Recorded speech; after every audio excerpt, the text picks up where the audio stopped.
இல்லக விளக்கது இருள் கெடுப்பது சொல்லக விளக்கது சோதி உள்ளது பல்லக விளக்கது பலரும் காண்பது நல் அக விளக்கது நமச்சிவாயமே. அஸ்ட்ரோ பக்தி டாக் நேயர்களுக்கு இனிய வணக்கங்கள். வணக்கம். 22/6/2026 28/6/2026 வரை உள்ள காலகட்டங்களில் உத்தர நட்சத்திரத்திலிருந்து கேட்டை நட்சத்திரம் வரைக்கும் சந்திரன் பயணம் செய்திருக்கிறார். இந்த காலகட்டங்கள் எப்படி இருக்க போகுது அப்படின்னாக்க, சூரியன் புதன் இவங்க ரெண்டு பேரும் மிதுன ராசியில் இருப்பார், புதன் ஆட்சியில் இருப்பார். குரு சுக்கிரன், இதில் குரு உச்சமாக கடகராசியில் இருப்பார். கேது சிம்ம ராசியில் இருக்கக்கூடியதும், ராகு கும்பராசியில் இருக்கக்கூடியதும், சனி பகவான் மீன ராசியில் இருக்கக்கூடியதும், செவ்வாய் நமக்கு ரிஷப ராசியில் இருக்கக்கூடியதுமாக கிரகங்களின் அமைப்பு இருக்கு. இந்த புத பகவான் நமக்கு ஜூன் 24 கடகராசிக்கு வந்துடுவார். அப்போ 3 கிரக சேர்க்கை இங்கே இருக்கும். அது மட்டும் இல்லை, இந்த சந்திர பகவான் உத்தர நட்சத்திரம் மற்றும் கேட்டை நட்சத்திரத்துக்கு பயணம் செய்ய இருக்கிறார். கன்னி ராசியிலேருந்து இவர் விருச்சிக ராசி வரைக்கும் போவார். ஸோ இந்த ஒரு சினாரியோவும் இருக்குது. அதனால் இந்த சினாரியோ பேஸ் பண்ணி ஒரு ராசிக்கும் எப்படி பலன் வருது அப்படின்னு பார்க்க போகிறோம். வாருங்கள். வணக்கம். துலா ராசி நண்பர்களே, 22 28 உள்ள காலகட்டங்களில் உத்தர நட்சத்திரத்திலிருந்து கேட்ட நட்சத்திரம் வரைக்கும் சந்திரனின் பயணம் இருக்கிறது. இந்த சந்திரனானவர் உங்களுக்கு தொழில் ஸ்தானத்துக்குரியவர். அவர் லாபஸ்தானத்துக்குள்ளார வராரு. உங்கள் ராசியினுடைய 11ஆம் இடம் 12ஆம் இடத்துக்குள்ளே வராரு, உங்கள் ராசிக்குள்ளே வராரு. அதுக்கப்புறம் உங்கள் 2ஆம் இடத்துக்கு போகிறார். அதனால் ஒரு லாபத்தை கொடுக்கக்கூடிய சூழ்நிலையும் அதை பெற்றுக்கொண்டு குடும்பத்தில் நீங்கள் கொண்டு சேர்க்கக்கூடிய வாய்ப்பும் இந்த வாரத்தில் இருக்கிறது. சூரிய பகவானும் உங்கள் ராசியினுடைய 3ஆம் இடமான முயற்சி ஸ்தானத்தை பார்க்கிறார்.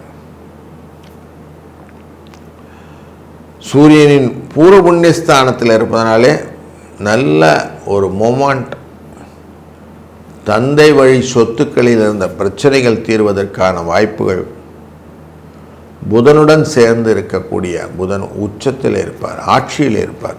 இந்த சூழ்நிலையில் இந்த பூர்வ புண்ணிய ஸ்தானம் 24ஆம் தேதி வரைக்கும் இருக்கும். அதுக்கப்புறம் 24ஆம் தேதிக்கு புதன் தொழில் ஸ்தானத்துக்கு வந்துடுவார்.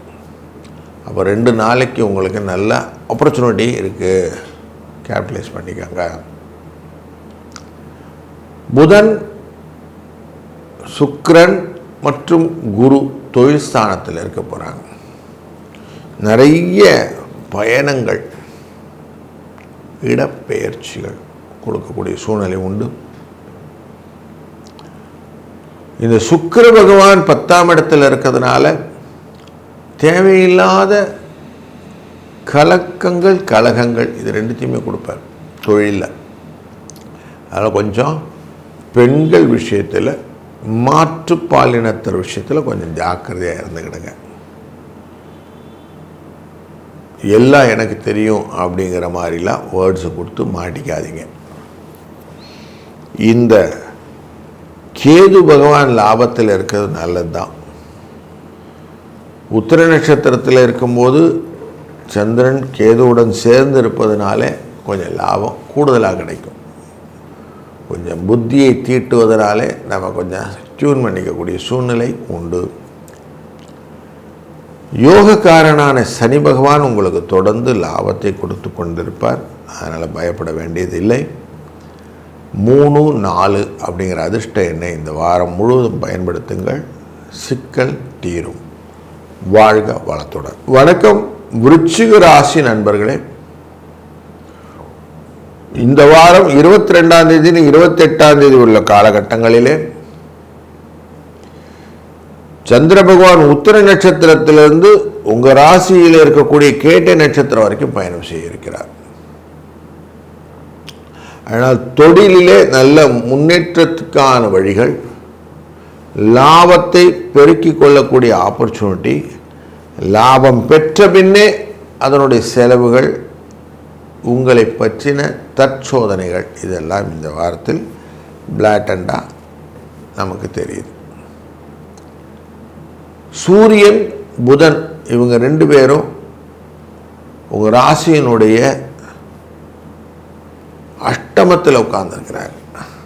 அங்கிருந்து உங்களுடைய ஆசையை 2ஆம் இடமான குடும்ப தன வாக்குஸ்தானத்தை பார்க்குறாங்க. அதனால் குடும்பத்தில் சின்ன சின்ன பிரச்சனைகள் எழுந்து அதுக்கப்புறம் சார்ட் அவுட் ஆகும். 24ஆம் தேதி அன்றைக்கி புதன் உங்களுடைய 10ஆம் இடமான தொழில் ஸ்தானத்துக்கு வந்துடுவார். 9ஆம் இடமான பூர்வ புண்ணிய ஸ்தானத்துக்கு வந்துடுவார். அங்கே குரு சுக்கிரன் இவங்க 2 பேருமே இருக்கிறாங்க. குருவின் பார்வை பூர்வ புண்ணியத்திலேருந்து இருக்குது. அதனால் அப்பா வழியிலே வரக்கூடிய நன்மைகள் உண்டு. பிதா யோகம்னு சொல்லுவோம். அப்படி நல்ல சௌக்கியங்கள் கிடைக்கக்கூடிய சூழ்நிலையும், அடுத்தடுத்த காரியங்களிலே நீங்கள் என்னெல்லாம் பண்ணணும் அப்படிங்கிற ஸ்டெப் பை ஸ்டெப் கைடன்ஸும் கிடைக்கும். நீங்கள் ரொம்ப உங்களை வெளிக்காட்டிக்கிறது அப்படின்னு நினச்சிட்டு எல்லாம் எனக்கு தெரியும் குதிச்சிங்கன்னா மட்டும்தான் அடி விழும்.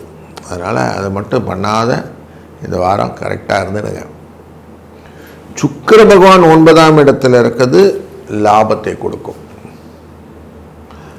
பொருட்சேர்க்கைகள் வருவதற்கு வாய்ப்புகள், புதிய சுப நிகழ்வுகளுக்கான ஒரு நல்ல முத்தாய்ப்பான வாய்ப்பு இந்த வாரத்தில் உண்டு. அதனால் அது நீங்கள் நல்லபடியாக நடக்க போகிறது காரியங்கள்லாம். அதனால் நல்லாயிருக்கும். புதனும் பயணத்தின் மூலியமாக உங்களுக்கு பொருள் வரவை கொடுப்பார். அதனால் எல்லாமே நல்லா இருக்கக்கூடிய சூழ்நிலையில் 2-7 என்ற அதிர்ஷ்ட எண்ணை பயன்படுத்த உங்களுக்கு லாபங்கள் மேன்மேலும் பெருகும். அதனால் இந்த வாரம் இனிய வாரமாக அமையட்டும். வாழ்க வளத்துடன். இந்த வாரத்திலே 22ஆம் தேதி துர்காஷ்டமி. அன்றைய நாளிலே ஆணி திருமஞ்சனம் 23ஆம் தேதி நைட்டில் நடக்க ஆரம்பிக்கும். 21ஆம் தேதி நைட்டில் நடக்கும். ஆணி திருமஞ்சனம் மகா நடராஜ பெருமானின் அந்த அபிஷேக ஆராதனையை காண்பது ஜென்ம சாபல்யம் சொல்லுவோம். அப்படி ஒரு நல்ல ஒரு மோட்ச நிலையை கொடுக்கக்கூடிய சூழ்நிலை. 27ஆம் தேதி சனி பிரதோஷம். அன்றைய நாளிலே பிரதோஷ நேரத்திலே சிவபெருமானை வழிபடுவது, அந்த ஆழகால விஷத்தை உண்ட சிவபெருமானின் நந்தியம்பெருமானுக்கும் சிவனுக்கும் அபிஷேக ஆராதனை பொருட்களை வாங்கி தருவதனாலே நமக்கு இருக்கக்கூடிய கஷ்டங்கள் விலகும் அப்படின்னு தீர்மானமாக சொல்லலாம். அதனால் சுபிட்சங்களும் லாபங்களும் ஐஸ்வர்யங்களும் பெருகுவதற்கு இந்த ஆணி திருமஞ்சனம் என்கிற நாளையும் சனி பிரதோஷம் என்கிற நாளையும் பயன்படுத்தி சிவ வழிபாடை மேற்கொள்ள நன்மை. வைஷ்ணவர்களாக இருந்தால் இந்த சனி பிரதோஷம் போது நரசிம்ம பெருமானை திருமஞ்சனம் செய்து வழிபடுவது உங்களுக்கு பொருள் வரவையும் ஐஸ்வர்யங்களையும் அதிகப்படுத்தி தரும். அதனால் இந்த காலகட்டங்களை இந்த வாரம் அவசியம் பயன்படுத்தி கொள்ளுங்கள். வாழ்க வளத்துடன்.